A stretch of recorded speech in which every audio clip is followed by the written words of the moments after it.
mechanism of cell injury and cell death.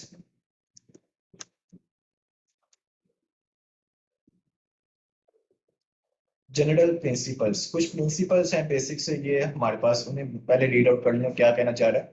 The cellular response to injurious stimuli depends on the type of injury, its duration and its severity. वो कह रहा है कि जो cell का response होता है किसी भी जो खतरनाक स्टिमुलस है, उसके नतीजे में वो डिपेंड करता है कि वो जो इंजरी है वो कौन सी टाइप की होती है, जो स्टिमुलस है उसका ड्यूरेशन कितना होता है, और स्टिमुलस की सीवियरिटी कितनी होती है. लेकिन स्टिमुलस जो हमारे पास है, कोई भी जो है इंजूरियस स्टिमुलाई आता है सेल के ऊपर, तो हम देखेंगे उसकी ड्यूरेशन कितनी है, कि वो कितनी देर के लिए एक्ट कर रहा है. वो थोड़ी देर के लिए एक्ट करेगा तो थोड़ा डैमेज होगा, वो ज्यादा देर के लिए एक्ट करेगा तो हमारे पास जो डैमेज है वो भी ज्यादा होगा. इसी तरीके से अगर उसकी जो शिद्दत है, जो हमारे पास स्टिमुलस है, उसकी अगर शिद्दत ज्यादा होगी तो वो जो हमारे पास उसका इफेक्ट आएगा सेल के ऊपर, वो भी उसका जो इफेक्ट है ज्यादा आएगा. तो ये चीज है. इसके अलावा the consequences of an injurious stimulus also depend on the type, status, adaptability and genetic makeup of the injured cell. First point में हमने बात की है कि स्टिमुलस किस तरीके का होगा, कि स्टिमुलस जो हमारे पास है उसकी ड्यूरेशन कितनी होगी, उसकी सीवियरिटी कितनी होगी. लेकिन दूसरे पॉइंट में वो कह रहा है ठीक है इंजूरियस स्टिमुलस की आपने बात कर ली है, लेकिन इसके अलावा सेल इंजरी का होना इस बात पे भी डिपेंड करता है कि जो इंजर्ड सेल हो रहा है वो कौन सी टाइप का है, उस इंजर्ड सेल का स्टेटस क्या है, उसकी अडेप्टेबिलिटी की पावर क्या है, उसका जेनेटिक मेकअप क्या है. ठीक है ना. मैंने आपको सेल्स की टाइप्स बताई थी. कुछ सेल्स हमारे पास लेबाइड सेल्स होते हैं, स्टेबल सेल्स होते हैं, परमानेंट सेल्स होते हैं. तो वो सेल की टाइप पे डिपेंड करेगा. तो अगर इस किस्म के जो सेल के ऊपर अगर कोई आती है, कोई स्टिमुलस इंजूरियस आता है, तो वो किस तरीके से उसकी अडेप्टेशन होगी, वो किस तरीके से किस हद तक इंजर होगा. फॉर एग्जाम्पल, अगर आपके पास जो है वो कोई स्केलेटल मसल का एक सेल है, आपके पास स्केलेटल मसल का सेल है, उस पे अगर कोई इंजरी आ रही है तो वो क्या करेगा, उसमें हाइपरट्रोफी हो जाएगी, क्योंकि वो डिवाइड नहीं हो सकता. तो ये आदमी ना बात उसकी अडेप्टेबिलिटी के ऊपर, उसके जेनेटिक मेकअप के ऊपर, कि वो कौन सी टाइप का सेल है, तो वहां पे हमारे पास हाइपरट्रोफी होगी. ऑन दी अदर हैंड, अगर आप देखें कि हाइपरप्लेजिया के एग्जांपल में, तो एंडोमेट्रियम के अंदर जो सेल्स होते हैं, एंडोमेट्रियम के जो सेल्स हैं, वो हमारे पास डिवाइड कर सकते हैं. ठीक है. तो वो डिवाइड कर सकते हैं, वहां पे हमें हाइपरप्लेजिया भी देखने को मिलेगा. तो ये डिपेंड करता है कि हमारे पास जो सेल है उसका स्टेटस क्या है, उसकी टाइप क्या है, उसकी अडेप्टिबिलिटी की पावर कितनी है, उसका जेनेटिक मेकअप क्या है. Cell injury usually results from functional and biochemical abnormalities in one or more of a limited number of essential cellular components. Cell injury हमारे पास किस चीज का नतीजा होती है, हमारे पास फंक्शनल और बायोकेमिकल एब्नॉर्मेलिटीज जब आती हैं, तो तब हमारे पास जो सेल इंजरी है वो मैनिफेस्ट होती है. जो आवाज मेरी ठीक आ रही है आपको?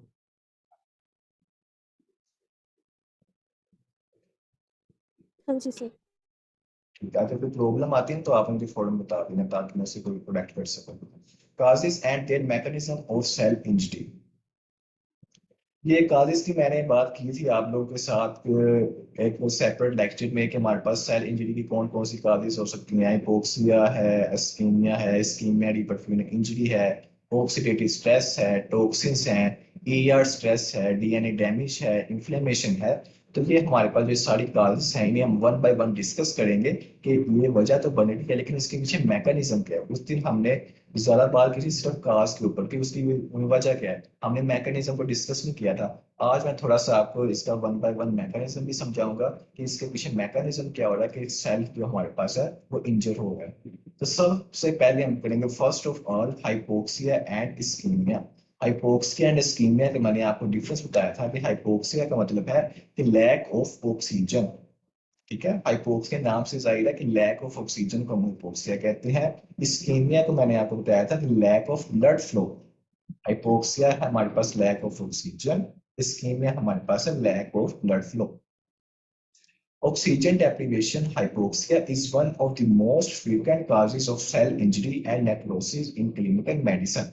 Hypoxia हमारे पास one of the most common, ये हमारे पास जो स्टिमुलस है जो कि सेल इंजरी को काज करता है. इसके पीछे मैकेनिज्म की देखें. इस्कीमिया का उसने एग्जांपल लिया है कि ब्लड वेसल है, ठीक है, उसमें उसने दिखाया कि क्लोट्स बन गया. ठीक है. तो यहाँ पे जो आगे वाला हिस्सा होगा वहां पे इस्कीमिया हो जाएगा, वहां पे जो ब्लड फ्लो है वो कम जाएगा. अब ब्लड फ्लो कम जाएगा तो आपको पता है कि वहां पे ऑक्सीजन भी कम जाएगी.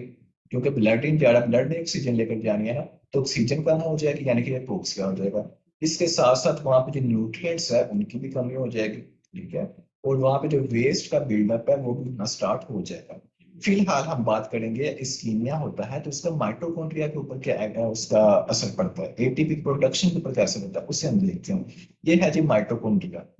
जब हमारे पास इस्कीमिया हुआ तो ऑक्सीडेटिव फोस्फोराइलेशन का जो प्रोसेस था वो डिक्रीज हो, वो कम हो। जब ऑक्सीडेटिव फोस्फोराइलेशन का जो प्रोसेस है वो कम हो जाता है तो अल्टीमेटली हमारे पास जो एटीपी की प्रोडक्शन है वो कम हो जाती है, ठीक है। अब एटीपी आपको पता है कि सेल के लिए बहुत ही ज्यादा इंपॉर्टेंट है, एटीपी ने सारे जो फंक्शंस है वो परफॉर्म करने होते हैं। अब एटीपी यूज होता है सोडियम पोटेशियम पंप में, ठीक है। जब एटीपी ही कम हो गया तो सोडियम पोटेशियम पंप अच्छे तरीके से काम नहीं करता, ठीक है। ये सोडियम पंप का लिखा हुआ उसमें बोर्ड जो है डिक्रीज इन फंक्शन हो जाता है। जब सोडियम पोटेशियम पंप अच्छे से काम नहीं करता तो सेल के अंदर कैल्शियम, वाटर और सोडियम है उसका इन्फ्लक्स होना शुरू हो जाता है, और जो पोटाशियम है वो बाहर जाना स्टार्ट हो जाता है। इसके पीछे मैकेनिज्म आपने पढ़ा हुआ है, आपको याद भी होगा कि सोडियम पोटाशियम पंप क्या करता है, सोडियम जो हमारे पास है जो पोटाशियम है उनका एक्सचेंज करवाता है। जब ये पंप अच्छे से काम नहीं करता तो जो एक्सचेंज होता है हमारे पास वो इफेक्ट होता है। अल्टीमेटली क्या होता है कि कैल्शियम, वाटर और जो सोडियम है वो सेल के अंदर आना स्टार्ट हो जाते हैं, और जो पोटाशियम है हमारे पास वो सेल के बाहर जाना स्टार्ट हो जाता है। तो इन आयंस के इम्बैलेंस की वजह से क्या होता है कि सेलुलर स्वेलिंग हो जाती है, ईआर के लेवल पर, यानी कि एंडोप्लाज्मिक रेटिकुलम की स्वेलिंग हो जाती है। सेल जो है वो ओवरऑल स्वेल कर जाता है, माइक्रोविलाई है वो लॉस हो जाते हैं। इसके अलावा ब्लैब्स की फॉर्मेशन हो जाती है। ये याद करें, मैंने आपको ये रिवर्सिबल इंजरी में मैंने आपको सेल स्वेलिंग, तो मैं बात कर रहा था कि हमारे पास सोडियम पोटेशियम जो पंप है वो खराब हो जाता है, जिसकी वजह से सेल के अंदर कैल्शियम, वाटर और जो सोडियम है उसका इन्फ्लक्स स्टार्ट हो जाता है, और जो पोटेशियम है वो बाहर जाना स्टार्ट हो जाता है। और ईआर की स्वेलिंग हो जाती है, सेलुलर स्वेलिंग हो जाती है, माइक्रोविलाई है वो लॉस हो जाती है, और ब्लैब्स की फॉर्मेशन हो जाती है। ये हमने कर ली है बात सोडियम पोटेशियम पंप के हवाले से। एटीपी कम हुआ था, उसके हमने अल्टीमेटली देखा कि सोडियम पोटेशियम पंप के ऊपर क्या उसका असर हुआ। अब हम देखते हैं कि ग्लाइकोलाइसिस के ऊपर उसका क्या असर होता है। जब एटीपी की प्रोडक्शन कम होती है तो हमारे पास एनारोबिक ग्लाइकोलाइसिस स्टार्ट हो जाती है। आपको पता है जब एक्सरसाइज आप करते हैं तो एक्सरसाइज के दौरान आपके जो एनर्जी है वो कम होना स्टार्ट हो जाती है, एटीपी कम होना स्टार्ट हो जाते हैं। तो नॉर्मली तो होता है एरोबिक ग्लाइकोलिसिस होती है। एरोबिक ग्लाइकोलिसिस का मतलब है कि ऑक्सीजन की प्रेजेंस में जो हमारे पास है तो एनर्जी की प्रोडक्शन हो रही होती है, ग्लूकोज हम एनर्जी ले रहे होते हैं। लेकिन जब एटीपी ही कम पड़ जाते हैं तो बॉडी है वो एनारोबिक ग्लाइकोलिसिस को भी स्टार्ट कर लेती है। एनारोबिक ग्लाइकोलिसिस वैसी ग्लाइकोलिसिस होती है जिसमें हमें ऑक्सीजन की जरूरत नहीं होती। इसका हमें थोड़ा सा नुकसान ये उठाना पड़ता है कि जब एनारोबिक ग्लाइकोलिसिस होती है तो इसमें एटीपी कम बनती है, एटीपी तो कम बनती है, इसके साथ इसमें जो लैक्टिक एसिड है वो भी बनना स्टार्ट हो जाता है। लैक्टिक एसिड जब वो बनना स्टार्ट हो जाता है तो वो एसिड है, एसिड है तो इसकी वजह से उसकी जो पीएच है वो कम हो जाएगी, ग्लाइकोजन का लेवल है वो कम हो जाएगा, लैक्टिक एसिड का लेवल इंक्रीज हो जाएगा। क्योंकि ये एसिड है तो एसिडिक होने की वजह से इसकी जो पीएच है वो कम हो जाएगी। तो ये उसका इफेक्ट आ रहा है सेल के ऊपर। इसके अलावा डिटैचमेंट ऑफ राइबोसोम्स, राइबोसोम्स का आपको पता है कि राइबोसोम जो हमारे पास होते हैं वो ईआर के साथ अटैच भी होते हैं, तो उनकी जो डिटैचमेंट होना स्टार्ट हो जाती है। देखना ईआर स्वेल कर गया, जब ईआर की स्वेलिंग स्टार्ट हो गया तो बेचारा राइबोसोम उसके साथ कैसे जुड़ा है, तो राइबोसोम को जो है वो सेपरेशन करनी पड़ती है ईआर के साथ। जब वो सेपरेट हो जाता है तो राइबोसोम्स का जो फंक्शन है वो प्रोटीन की फैक्ट्री है, प्रोटीन को बनाना उसका काम है। तो जब उसकी डिटैचमेंट हो जाती है तो अपना वो फंक्शन वो अच्छे तरीके से नहीं कर पाता। जो उसका फंक्शन था वो प्रोटीन सिंथेसिस था, उसका जो फंक्शन है वो डिमिनिश हो गया, यानी कि प्रोटीन की जो सिंथेसिस है वो कम हो गई है। तो ये हमने देखा है अभी हाइपोक्सिया या इस्कीमिया के नतीजे में हमारे पास सेल इंजरी होती है। लेकिन हमने उसके पीछे मैकेनिज्म देखा है कि उसके पीछे मैकेनिज्म क्या है कि हमारे पास सेल इंजरी हो रही है। तो मैकेनिज्म ये था कि माइटोकॉन्ड्रिया में हमने देखा ऑक्सीडेटिव फोस्फोराइलेशन कम होगी, एटीपी की प्रोडक्शन कम होगी, एटीपी कम होने की वजह से हमारे पास सोडियम पोटेशियम पंप था उसने अच्छी तरीके से काम नहीं किया, उसके वजह से सेलुलर स्वेलिंग हो गई। इसके अलावा हमने देखा कि ग्लाइकोलाइसिस एनारोबिक स्टार्ट होगी, एनारोबिक ग्लाइकोलाइसिस हुआ, ग्लाइकोजन कम हो गया, लैक्टिक एसिड ज्यादा हो गया, पीएच कम हो गया। राइबोसोम्स का हमने देखा कि राइबोसोम डिटैच हो गए, राइबोसोम्स के डिटैच होने की वजह से हमारे पास जो प्रोटीन की सिंथेसिस है वो कम हो गई। तो ये जो सब जब ये इफेक्ट होंगे ना, तो इनकी वजह से हमारे पास जो सेल है वो जाहिर सी बात है इंजरी होगा। कंपनसेटरी मैकेनिज्म का मतलब ये है कि ठीक है हाइपोक्सिया तो हो रहा है, अब बॉडी अपनी तरफ से जो है वो कंपनसेट करने की कोशिश करेगी, कि जो सेल है वो अपनी तरफ से कंपनसेट करने की कोशिश करेगा कि मुझे डैमेज तो हो रहा है लेकिन उस डैमेज को कम कैसे कर सकता हूँ। तो जब हाइपोक्सिया होता है तो हमारे पास हाइपोक्सिया इंड्यूसिबल फैक्टर HIF1 ये सिक्रीट होता है। हाइपोक्सिया इंड्यूसिबल फैक्टर का फंक्शन क्या होता है, इसका फंक्शन होता है कि हमारे पास जो कुछ प्रोटीन्स है ना उनकी सिंथेसिस करवाता है। For example VEGF vascular endothelial growth factor, ये ग्रोथ फैक्टर है जो कि हमारे पास न्यू वेसल्स की ग्रोथ करवाता है। तो इसकी प्रोडक्शन स्टार्ट हो जाती है। अब देखिए ना, न्यू वेसल्स क्यों बन रही है, न्यू वेसल इसलिए बन रही है कि जब नई वेसल्स होंगी तो ब्लड है वो ज्यादा मिल सकेगा, यानी कि जो वेस्कुलेचर है वो जब इंक्रीज होगा तो ऑक्सीजनेशन भी इंक्रीज हो जाएगी सेल्स के लिए। तो कंपनसेटरी मैकेनिज्म है कि VEGF का रिलीज होगा, वो नई वेसल की जो है वो बनाना स्टार्ट कर देगा। इसके अलावा लिखा है proteins that causes adaptive changes in cellular metabolism के हवाले से जो अडैप्टिव चेंजेस हैं उनके लिए भी प्रोटीन्स रिलीज होते हैं। Note: persistent or severe hypoxia and ischemia ultimately lead to failure of ATP generation and depletion of ATP in cells. First हमने देखा कि उसमें हाइपोक्सिया या इस्कीमिया में सेल के ऊपर इफेक्ट जो आया उसका मैकेनिज्म क्या था। फिर हमने देखा कि उसको कंपनसेट करने के लिए बॉडी ने क्या किया, ठीक है। लेकिन फिर वो नोट में क्या कहता है, नोट में ये कहता है कि कंपनसेट आप एक लेवल तक कर सकते हैं, उसके बाद आप उसे कंपनसेट नहीं कर सकते, ठीक है। जब परसिस्टेंट है कि वो हाइपोक्सिया अब खत्म हो ही नहीं रहा, सवेयर है वो इतना शदीद है कि ऑक्सीजन बिल्कुल कम मिल रही है सेल्स को, तो जब परसिस्टेंट और सवेयर हाइपोक्सिया या फिर इस्कीमिया होता है तब अल्टीमेटली कंफर्म है हमारे पास कि एटीपी की जो प्रोडक्शन है वो कम होनी ही होनी है। और जब एटीपी कम हो जाएगी तो सेल को डैमेज है वो मस्ट है। तो ये वो कहना चाह रहे हैं। रोल ऑफ माइटोकॉन्ड्रिया, माइटोकॉन्ड्रिया का रोल क्या है वो मैंने आपको भी बताया है। इसके अलावा थोड़ा सा मजीद उसका लिखा हुआ वो भी आप सुन लें। इसमें क्या है कि ऑक्सीजन सप्लाई कम हो गई है, टॉक्सिन या रेडिएशन जब आई तो माइटोकॉन्ड्रिया था उसका डैमेज हो गया, उसका फंक्शन था डिस्टर्ब हो गया, एटीपी की जनरेशन कम हो गई, और ROS रिएक्टिव ऑक्सीजन स्पीशीज की जो प्रोडक्शन है वो ज्यादा हो गई। अब ROS क्या होते हैं, रिएक्टिव ऑक्सीजन स्पीशीज जो है ना, ये हमारे पास हार्मफुल ये सब्सटेंसेस हैं सेल्स के लिए। जब ROS बनना स्टार्ट हो जाते हैं तो हमारे पास जो सेल है वो डैमेज होना स्टार्ट हो जाता है। तो ये जो हमारे पास है ना ROS, ये कोई अच्छी चीज नहीं है, इनका एक लेवल का होना चाहिए, इससे ज्यादा अगर ये हो जाएंगे ना तो वो हमारे लिए सेल को भी डैमेज ही हो जाएंगे। तो जब माइटोकॉन्ड्रिया की इंजरी होती है ना तो तब ROS रिएक्टिव ऑक्सीजन स्पीशीज इनका लेवल काफी इंक्रीज हो जाता है। जब उनका लेवल इंक्रीज हो जाता है तो सेलुलर एब्नॉर्मलिटीज आना स्टार्ट हो जाती हैं और सेल नेक्रोसिस की तरफ चला जाता है। अपोप्टोसिस का मैकेनिज्म क्या है, ये तो मैंने आपको लास्ट लेक्चर में क्लियर कर दिया था। मजीद क्या लिखा हुआ है, सर्वाइवल सिकनेस कम हो गए, ये जो मैंने आपको वहां पे बताया था ना हमारे पास कौन कौन सी चीजें होती हैं अपोप्टोसिस की क्लास करते हैं, वही चीज है। सर्वाइवल सिकनेस कम हो गया है, DNA प्रोटीन का डैमेज हो गया है, तो तब क्या होगा, प्रो अपोप्टोटिक प्रोटीन्स इंक्रीज हो जाएंगी, यानी कि Bax Bak. Anti apoptotic proteins कम हो जाएंगी, यानी कि BCL2 BCLXL। साइटोक्रोम सी निकल आएगा माइटोकॉन्ड्रिया से बाहर, साइटोक्रोम सी निकल के बाहर आकर जो कैस्पेसिस है उनकी एक्टिवेशन कर देगा, और कैस्पेसिस जो है सेल डेथ में अपना रोल प्ले करेंगे और अल्टीमेटली हमारे पास सपोर्ट प्रोसेस कंप्लीट हो जाएगा। ये हमारा कंप्लीट हो गया हाइपोक्सिया और इस्कीमिया के हवाले से। अब हम देखते हैं इस्कीमिया रीपरफ्यूजन इंजरी का क्या मतलब है। इस्कीमिया रीपरफ्यूजन इंजरी, इसमें क्या है, under certain circumstances, the restoration of blood flow to ischemic but viable tissue results paradoxically in increased cell injury. Ischemic reperfusion injury का मतलब ये है कि हमारे पास एक टिश्यू था, उसमें इस्कीमिया हो गया, एक टिश्यू है उसमें इस्कीमिया हो गया, तो उसमें जो इंजरी आना स्टार्ट हो गई। लेकिन अब क्या हुआ कि आपका जो इस्कीमिया था वो खत्म हो गया, इस्कीमिया से मुराद है आपका जो ब्लड फ्लो है वो दोबारा से बहाल हो गया। अब होना तो ये चाहिए था कि आपका जो ब्लड फ्लो है अगर वो अब बहाल हो चुका है, यानी कि टिश्यू को ब्लड मिलना स्टार्ट हो गया है, तो जो हमारा टिश्यू है वो बिल्कुल ठीक हो जाए।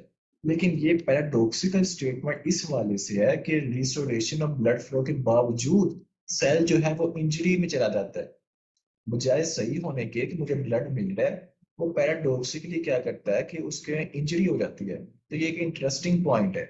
This so-called ischemia reperfusion injury is a clinically important process that may contribute significantly to tissue damage after myocardial and cerebral ischemia. अब इस्कीमिया रिपरफ्यूजन इंजरी का मैंने आपको बताया है कि ब्लड फ्लो जब बहाल हो जाता है तो सेल्स हैं बजाय सही होने के वो मजीद खराब हो जाते हैं। तो इनका जो रोल है ना वो मायोकार्डियल यानी कि हार्ट के रिलेटेड और सेरिब्रल ब्रेन के इस्कीमिया में ये काफी इंपॉर्टेंट है, इस्कीमिया रिपरफ्यूजन इंजरी। इसकी वजह क्या है, वो वजह में कहता है कि हमारे पास आरओएस जो स्पीशीज होती हैं, रिएक्टिव ऑक्सीजन स्पीशीज, उनकी जनरेशन वजह बनती है। और इसके अलावा जो इन्फ्लेमेशन है ना उसकी वजह से हमें ये जो इस्कीमिया रीपरफ्यूजन इंजरी देखने को मिलती है। ये भी हमारा कंप्लीट हो गया। नेक्स्ट हमारे पास है ऑक्सीडेटिव स्ट्रेस। ऑक्सीडेटिव स्ट्रेस आपके लिए इंपॉर्टेंट है समझना, तो इसे अच्छे तरीके से समझ लें कि ऑक्सीडेटिव स्ट्रेस से क्या मुराद है, ये किस तरीके से जो है हमारे पास सेल को डैमेज करता है। Oxidative stress refers to cellular abnormalities that are induced by ROS, which belong to a group of molecules known as free radicals.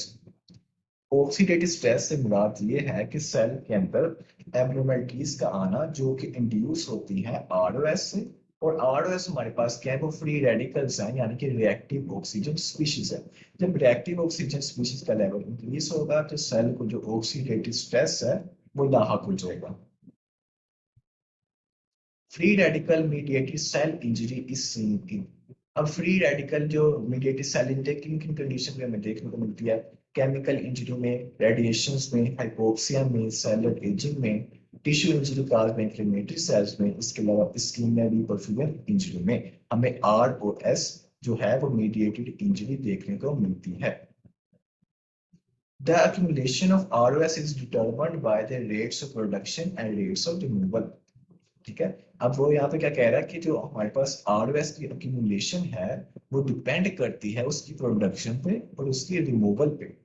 अब नॉर्मली सेल्स में ना आरओएस बनते तो जरूर है, ऑक्सीडेशन रिडक्शन रिएक्शन सेल के अंदर हो रहे होते हैं, आरओएस स्पीशीज बनती हैं, लेकिन उनका जो प्रोडक्शन और रिमूवल का जो रेट है वो बैलेंस होना चाहिए। ये ना हो कि प्रोडक्शन उतनी ज्यादा हो जाए कि वो सेल के लिए डैमेजिंग हो जाए, ठीक है ना, उसकी रिमूवल भी साथ साथ होनी चाहिए। तो अगर तो सेल के अंदर आरओएस एक्यूमुलेट होना स्टार्ट हो गया, इसका मतलब ये हो सकता है कि उनकी प्रोडक्शन ज्यादा होना शुरू हो गया और उनका रेट ऑफ रिमूवल है वो कम हो गया। तो generation of ROS reactive oxygen species है वो किस तरीके से बनती हैं हम देखते हैं। कह रहे हैं रिएक्टिव ऑक्सीजन स्पीशीज बनने के हमारे पास दो मेजर पाथवेज हैं।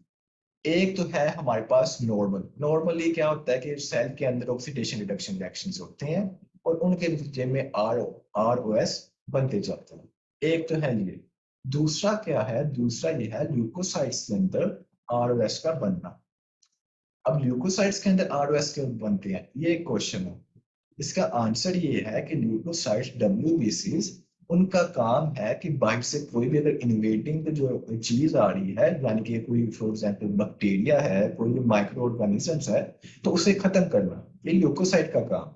अब ल्यूकोसाइट के पास कोई चाकू छुरी है, कोई पिस्टल तो है नहीं है कि वो जो बैक्टीरिया से मारेगा बैक्टीरिया खत्म हो जाएगा। ल्यूकोसाइट के पास अपना एक मैकेनिज्म है। वो मैकेनिज्म ये है कि ल्यूकोसाइट के अंदर आरओएस की प्रोडक्शन होती है ना, आरओएस की प्रोडक्शन होती है। उस आरओएस को हम यूज करते हैं against the micro organism, against the pathogen. तो फर्स्ट मैंने आपको बताया कि नॉर्मली हमारे पास ऑक्सीडेशन रिडक्शन रिएक्शन करता प्रोड्यूस होती है। दूसरा मैंने आपको बताया कि ल्यूकोसाइट्स के अंदर आरओएस बनती है ताकि जो भी पैथोजन बाहर से आ रहा है उसे खत्म किया जा सके। अब ये उसका ना आरओएस बनने का सारा ये ना शो किया होगा, ये रिएक्शन शो की होगी। इन रिएक्शंस को मैं आपको इन्फ्लेमेशन का चैप्टर आएगा वहां पे फैगोसाइटोसिस का टॉपिक है, वहां पर भी मैं आपको करवा दूंगा कि कौन से ये हमारे पास स्टेप्स हैं। लेकिन थोड़ा सा मैं अभी भी आपको बता देता हूँ ताकि आपको आइडिया हो जाए कि किस तरीके से आरओएस बनती है। फर्स्ट ऑफ ऑल क्या होता है, फर्स्ट ऑफ ऑल हमारे पास जो है ऑक्सीजन है, ऑक्सीजन से बनती है सुपर ऑक्साइड। ऑक्सीजन होगी, ऑक्सीजन से बन जाता है super oxide. Super oxide in the presence of super oxide dismutase वो कन्वर्ट होता है हाइड्रोजन पेरोक्साइड में। हाइड्रोजन पेरोक्साइड यानी कि H2O2। H2O2 चला जाता है हाइड्रोक्सी रेडिकल में, हाईली रिएक्टिव। जो हाइड्रोक्सी रेडिकल है ना, अल्टीमेटली यही जाके वो आगे किलिंग करेगा बैक्टीरिया की। हाइड्रोक्सी रेडिकल होता है, इसके अलावा हमारे पास और भी आयंस होते हैं। तो यहाँ पे उसने हाइड्रोक्सी रेडिकल का लिखा है, तो ये हमारे पास अल्टीमेटली जो है वो पैथोजन के खिलाफ एक्ट करेगा। तो फर्स्ट क्या रिएक्शन था, ऑक्सीजन सुपर ऑक्साइड में गई। Super oxide in the presence of super oxide dismutase convert होती है हाइड्रोजन पेरोक्साइड में। Hydrogen peroxide in the presence of iron hydroxy radical बना देती है। अब ये जो रिएक्शन है ना हाइड्रोजन पेरोक्साइड का हाइड्रोक्सी रेडिकल में बनना, हाइड्रोक्सी रेडिकल में बनना in the presence of iron, इसे हम कहते हैं फेंटन रिएक्शन। ये देखना इसमें आयरन यूज हो रहा है, Fe यूज हो रहा है। तो वहां से आप याद कर लें कि फेंटन रिएक्शन जो है वो in the presence of iron hydrogen peroxide का हाइड्रोक्सी रेडिकल में कन्वर्ट होना है। ये जो रेडिकल होते हैं ये अल्टीमेटली अगर सेल है उसकी किलिंग करवा देते हैं। तो ये रिएक्शन आपको बस याद कर लेना है, ऑक्सीजन सुपर ऑक्साइड में जाता है, सुपर ऑक्साइड हाइड्रोजन पेरोक्साइड में जाता है, हाइड्रोजन पेरोक्साइड हमारे पास हाइड्रोक्सी रेडिकल में जाता है। ये मेन हमारे पास रिएक्शन वो मैंने आपको बता दी है। अगेन यहाँ पे इसमें डायग्राम्स वाइज चीज होगी जो मैंने आपको बताई है। ऑक्सीजन से बना हमारे पास सुपर ऑक्साइड, सुपर ऑक्साइड से हमारे पास बन गया हाइड्रोजन पेरोक्साइड, हाइड्रोजन पेरोक्साइड से हमारे पास बन गया हाइड्रोक्सी रेडिकल। हाइड्रोक्सी रेडिकल मैंने आपको बताया कि वो रिएक्टिव होता है, तो रिएक्टिव होता है तो आगे जाके वो सारी पैथोजेनेसिस में अपना रोल प्ले कर रहा होता है। नॉर्मली तो हमारे पास जो है ना वो फैगोसाइटोसिस ल्यूकोसाइट में अगर बनता है तो उसका तो अच्छा एक तो इम्पैक्ट है कि वो पैथोजन को खत्म कर रहा है। लेकिन अगर ये नॉर्मल सेल में बनता जा रहा है इतना, तो नॉर्मल सेल में फिर इसकी पैथोलॉजी हो जाएगी। किस तरीके से होगी, मेम्ब्रेन को डैमेज करेगा, जो हमारे पास है ब्रेक डाउन करवा देगा, मिसफोल्डिंग करवा देगा प्रोटीन्स की, डीएनए में जो है म्यूटेशंस पास करवा देगा। तो ये आरएस की प्रोडक्शन थी, वो मैंने आपको बताया। ये हुआ, कुछ एंजाइम्स लिखे हुए हैं हमारे पास कि उनकी प्रेजेंस में सारा काम होगा। ये फैगोसाइटोसिस जो मैं आपको बता रहा हूँ ना इन्फ्लेमेशन के चैप्टर में, मैं आपको सारा डिटेल में करवाऊंगा। तब ये दोबारा ये रिएक्शंस आएंगे, तब मैं ये आपको सारा दोबारा समझा दूंगा। तो अभी अगर आपको समझ में आए तो आपको परेशानी नहीं होगी इसके हवाले से। जो मेन चीज है ना अभी के लिए वो है रिमूवल ऑफ आरओएस। कि ठीक है रिएक्टिव ऑक्सीजन स्पीशीज बन तो गई है सेल के अंदर, लेकिन इनका रिमूवल किस तरीके से होगा, इनका रिमूव करवाना रिएक्टिव ऑक्सीजन स्पीशीज का वो किस तरीके से होता है, तो उसके भी हमारे पास डिफरेंट मैकेनिज्म्स हैं। देखिए ना, देखिए सुपर ऑक्साइड डिस्मूटेज है, हमारे पास ग्लूटाथायोन है, कैटालेज एंजाइम है, एंडोजीनस या एक्सोजीनस एंटीऑक्सीडेंट्स हैं। तो ये सारे जो है ना ये फ्री रेडिकल्स को है कम करते हैं, यानी कि रिएक्टिव ऑक्सीजन स्पीशीज को कम करते हैं ताकि सेल का जो डैमेज है वो ना हो। इनके मुख्तलिफ ये रिएक्शंस जो है ना वो परफॉर्म करते हैं, उन्हें हम देख लेते हैं। सुपर ऑक्साइड डिस्मूटेज क्या करता है, सुपर ऑक्साइड को हाइड्रोजन पेरोक्साइड में कन्वर्ट करता है। ये रिएक्शन आप याद कर लेना। ग्लूटाथायोन क्या करता है, ग्लूटाथायोन जो है वो हाइड्रोजन पेरोक्साइड के साथ मिलता है और बनाता है ग्लूटाथायोन डाइसल्फाइड, और साथ में बनाता है वो वाटर। कैटालिस्ट जो हमारे पास है, कैटालिस्ट हमारे पास जो है हाइड्रोजन पेरोक्साइड को वो कन्वर्ट करता है ऑक्सीजन में, और उसके साथ हमारे पास बनता है वाटर। ये आपने रिएक्शंस एज सच ये देख लेने हैं कि ये कौन से रिएक्शन जो एंजाइम है जो है वो इसे कर रहा है, कैटलिस्ट कौन सा रिएक्शन परफॉर्म करता है। ये आपने देख लेना है, तो याद कर लेना कौन कौन से रिएक्शंस हैं। इसके अलावा एंडोजेनस एक्सोजेनस एंटीऑक्सीडेंट्स हैं, like vitamin, vitamin E, A and C and beta carotene block free radical formations के टाइम आफ्टर फॉर्मेशन। तो आपने सुना ही होगा कि एंटीऑक्सीडेंट्स लेते हैं हमारे पास जो है ना, कुछ लोग होते हैं एंटीऑक्सीडेंट कहते हैं इस चीज में, अगर ये क्रीम है कोई ब्यूटी प्रोडक्ट है तो इसमें एंटीऑक्सीडेंट्स हैं। या कोई हमारे पास कोई डाइटिंग में है तो एंटीऑक्सीडेंट की मैं डाइट ले रही हूँ। उसमें मतलब क्या है कहने का कि उसमें हमारे पास ऐसे विटामिन जो है वो होते हैं, एंटीऑक्सीडेंट्स होते हैं, जो कि हमारे पास जो फ्री रेडिकल के साथ इंजरी होती है, फ्री रेडिकल है उनको कम करते हैं ताकि जो सेल को डैमेज है वो कम हो। तो ये उनके रिमूवल के मेथड्स हैं। यहाँ तक आपको क्लियर है बच्चे?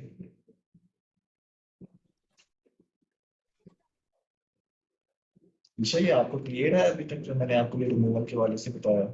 जी जी। जी सर। ओके।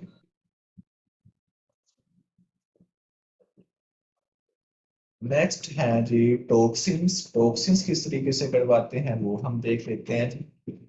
टॉक्सिन्स हमारे पास दो तरह के होते हैं, उनके जो मैकेनिज्म है, एक होता है डायरेक्ट एक्टिंग टॉक्सिन, एक होता है लेटेंट टॉक्सिन। मैं लेक्चर दे रहा हूँ ना, तो स्टूडेंट के लिए, अगर फर्स्ट टाइम स्टूडेंट लेता है लेक्चर, तो उसके लिए थोड़ा सा मुश्किल होता है, जैसे लेंथ ही लगता है। लेकिन हमारा सिलेबस भी इतना है कि अगर हम उसे इस लाभ से कवर नहीं ना करेंगे तो एट द एंड हमारे पास जो सिलेबस है वो कंप्लीट नहीं होगा। तो इसमें आपको भी मेहनत करनी पड़ेगी, मुझे भी आपके ऊपर ज्यादा इनपुट लगानी पड़ेगी कि मैं आपको ज्यादा तो समझाऊं, लेकिन उसके साथ साथ कोशिश करूँ कि आपको चीजें समझ भी आ जाए। तो टॉक्सिन्स के मैं आपको बता रहा हूँ, टॉक्सिन्स हैं दो तरह के, एक डायरेक्ट एक्टिंग टॉक्सिन्स है, एक है लेटेंट टॉक्सिन्स। उनके नाम से जाहिर है कि उनका मैकेनिज्म क्या होगा। डायरेक्ट एक्टिंग टॉक्सिन्स हैं वो डायरेक्टली एक्ट करेंगे। Toxins act directly by combining with a critical molecular component or cellular organism। ये हमारे पास डायरेक्टली एक्ट करते हैं। इनमें एग्जांपल में क्या है, मर्क्यूरिक क्लोराइड पॉइजनिंग। ये टॉक्सिन है ना, तो उसकी पॉइजनिंग हो जाती है, मर्क्यूरी क्लोराइड की पॉइजनिंग हो जाती है। Injection of contaminated sea food, अगर आप कंटेमिनेटेड सी फूड को लेते हैं तो आपको मर्क्यूरी क्लोराइड की पॉइजनिंग हो जाएगी, तो ये टॉक्सिन है हमारे पास। तो वो किस तरीके से एक्ट करता है, वो डायरेक्ट मर्क्यूरी मिल जाता है sulph hydride group of various cell membrane के साथ, मर्क्यूरी इनके साथ मिल जाता है। फिर क्या होता है कि एटीपी डिपेंडेंट जो ट्रांसपोर्ट है वो इनहिबिट हो जाती है। तो फिर वही कहानी कि एटीपी कम हो गया जी, एटीपी कम हो गया तो फिर आगे परमिबिलिटी चेंज हो गया, परमिबिलिटी चेंज हो गया तो हमारे पास सेल जो है वो डेथ की जाने जाना स्टार्ट हो गया। इसके बाद many anti neoplastic chemotherapeutic agents, इसका उसमें लिखा हुआ toxins made by micro organism. Micro organisms भी जो है वो टॉक्सिन्स बनाते हैं। माइक्रो ऑर्गेनिजम्स आप बताओ, फॉर एग्जाम्पल बैक्टीरिया है ना, तो बैक्टीरिया किस बॉडी को नुकसान पहुंचाते हैं? बैक्टीरिया हमारे पास पायोजेनिक इन्फेक्शन करते हैं। इसके अलावा बैक्टीरिया हमारे पास टॉक्सिक जो डिजीज होते हैं ना वो काज करते हैं। तो micro organism for example bacteria है ना, तो बैक्टीरिया एक स्पेसिफिक टॉक्सिन बनाता है। कोई भी बैक्टीरिया जो है ना, फॉर एग्जाम्पल ई कोलाई है, या फिर हमारे पास कोई स्टेफ ओलिस है, स्ट्रेप्ट है, तो उसका एक स्पेसिफिक टॉक्सिन होता है। उस स्पेसिफिक टॉक्सिन की वजह से हमें जो स्पेसिफिक डिजीज देखने को मिलती है। तो ये वो कहना चाह रहा है कि toxin made by micro organism, तो माइक्रो ऑर्गेनिज्म भी टॉक्सिन बनाते हैं। और टॉक्सिन्स क्या करते हैं कि जब बॉडी के अंदर जाते हैं तो होस्ट के जो सेल्स हैं डिस्ट्रॉय करना शुरू कर देते हैं, cause damage by targeting host cell molecules that needed for essential functions such as protein synthesis and ion transport। उसने एग्जांपल दिया कि प्रोटीन सिंथेसिस है या आयन ट्रांसपोर्ट है, उसके साथ छेड़खानी करेंगे तो हमारे पास जो है वो उसका हार्मफुल इफेक्ट आएगा।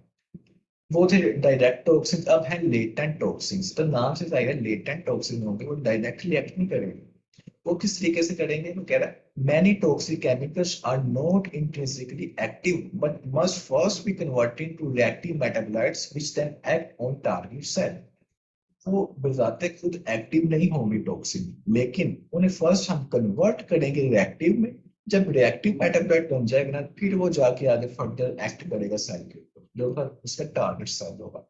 इसमें एग्जांपल्स क्या है, CCl4 एनाल्जेसिक एसिटामिनोफेन, ये उसमें एग्जांपल है लेटेंट टॉक्सिन्स में। अब हमारा ये भी टॉक्सिन्स भी क्लियर हो गया। अब हम आगे हैं जी endoplasmic reticulum stress, ER stress किस तरीके से हमारे पास उसका मैकेनिज्म क्या है। ईआर के वाले से ना, एंडोप्लाज्मिक रेटिकुलम के वाले से प्रोटीन मिसफोल्डिंग का जिक्र है। प्रोटीन मिसफोल्डिंग जब सेल के अंदर हो जाती है, उसमें जो सेल है वो जो फंक्शन है वो इतनी अच्छी तरीके से परफॉर्म नहीं करता। Protein misfolding with in sales में cause disease by creating a deficiency of an essential protein or by inducing a compulsivity। ये तो प्रोटीन की मिसफोल्डिंग हो गया। अब हमें अगर प्रॉपर प्रोटीन चाहिए तो उसकी डेफिशिएंसी हो, तो उसकी डेफिशिएंसी हो तो सेल है वो फिर अपना फंक्शन परफॉर्म अच्छे से करेगा।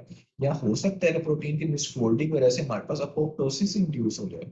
अपोप्टोसिस के हमारे पास स्टिमुलेटिस में हमने ये भी देखा था, प्रोटीन की मिसफोल्डिंग वजह से हमारे पास अपोप्टोसिस इनिशिएट हो सकती है। Intracellular accumulation of misfolded proteins may be caused by abnormalities that increase the production of misfolded proteins, reduce the ability to eliminate them। वही सिंपल सी बात है कि सेल के अंदर मिसफोल्डेड प्रोटीन्स का अक्यूमुलेट होना, उसमें दो वजूहात हो सकती हैं। एक तो ये है कि मिसफोल्डेड प्रोटीन्स बननी बहुत ज्यादा रही हैं, उनकी प्रोडक्शन बहुत हो रही है। क्या हो सकता है कि उनकी प्रोडक्शन शायद इतनी नहीं हो रही लेकिन वो एलिमिनेट ही नहीं हो पा रही। हो सकता है कि उसकी प्रोडक्शन ज्यादा हो या फिर हो सकता है कि उसकी एलिमिनेशन का जो मेथड है वो डिस्टर्ब हो गया हो। This may result from gene mutations, aging, infections, increased demand for security proteins, deprivation of glucose and oxygen. तो ये कुछ reasons लिखी हुई है। डीएनए डैमेज हमारा आ गया, डीएनए डैमेज